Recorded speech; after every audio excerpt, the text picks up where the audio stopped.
હીરાબાગ કાપોદ્રા સુધી વિશાળ કેન્ડલ માર્ચનું આયોજન કરવામાં આવ્યું હતું, જેમાં આમ આદમી પાર્ટીના પદાધિકારીઓ, તમામ કોર્પોરેટરો અને કાર્યકરો મોટી સંખ્યામાં ઉપસ્થિત રહીને શ્રદ્ધાંજલિ આપવામાં આવી હતી। આમ આદમી પાર્ટી સુરત મહાનગર દ્વારા ઝઘડિયાની દીકરી દુષ્કર્મ પીડિતાને શ્રદ્ધાંજલિ આપવા માટે એક વિશાળ કેન્ડલ માર્ચનું આયોજન કરવામાં આવ્યું હતું, જેણે દુઃખદ રીતે પોતાનો જીવ ગુમાવ્યો હતો। બરોડા પ્રેસ્ટીજથી શરૂ થયેલી અને હીરાબાગ કાપોદ્રા ખાતે સમાપન થયેલી આ કૂચમાં આપ હોદ્દેદારો, કોર્પોરેટરો અને કાર્યકરોની મોટી ટુકડીએ હાજરી આપી હતી, જેઓ મૃતકોને શ્રદ્ધાંજલિ આપવા માટે ભેગા થયા હતા।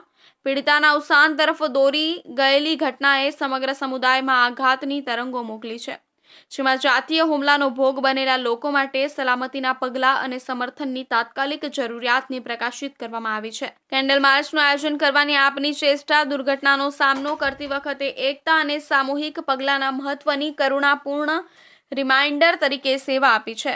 આજે સુરત શહેરના આમ આદમી પાર્ટીના સંગઠન દ્વારા આજે કેન્ડલ માર્ચ કાઢીને સરકાર પાસેથી ન્યાય માંગવાની અપેક્ષા રાખીએ છીએ, ન્યાયની અપેક્ષા રાખીએ છીએ, કારણ કે દિવસે ને દિવસે કોઈને કોઈ બાળા પીંખાઈ રહી છે, મહિલાઓ સાથે દુષ્કર્મની ઘટનાઓ વધી રહી છે અને બીજી બાજુ હર્ષ સંઘવી ખોટી ફાકા ફોજદારી મીડિયામાં આવીને કરતા હોય, એક બાજુથી હર્ષ સંઘવી રોંગ સાઈડમાં જનારાને જેલમાં પૂરવાની વાત કરતા હોય, બીજી બાજુ ઝઘડિયાની અંદર 10 વર્ષની બાળા પર દુષ્કર્મ થાય છે, તેમના ગુપ્તાંગની અંદર સળીઓ નાખીને એટલી હવાન્ય દેખાડવામાં આવે છે, છતાં પણ હર્ષ સંઘવી આ બાબતે ચૂપ છે। યુવાન જીવનની ખોટ પર શોક વ્યક્ત કરવા માટે સમુદાય એક સાથે આવે છે।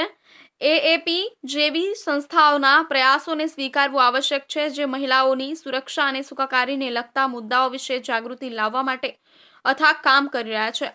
સકારાત્મક પરિવર્તનને પ્રોત્સાહન આપવા માટે સામૂહિક પગલાંની અસર થઈ શકે છે, તે માટે સમુદાય તરફથી સમર્થનનો પુરાવો છે।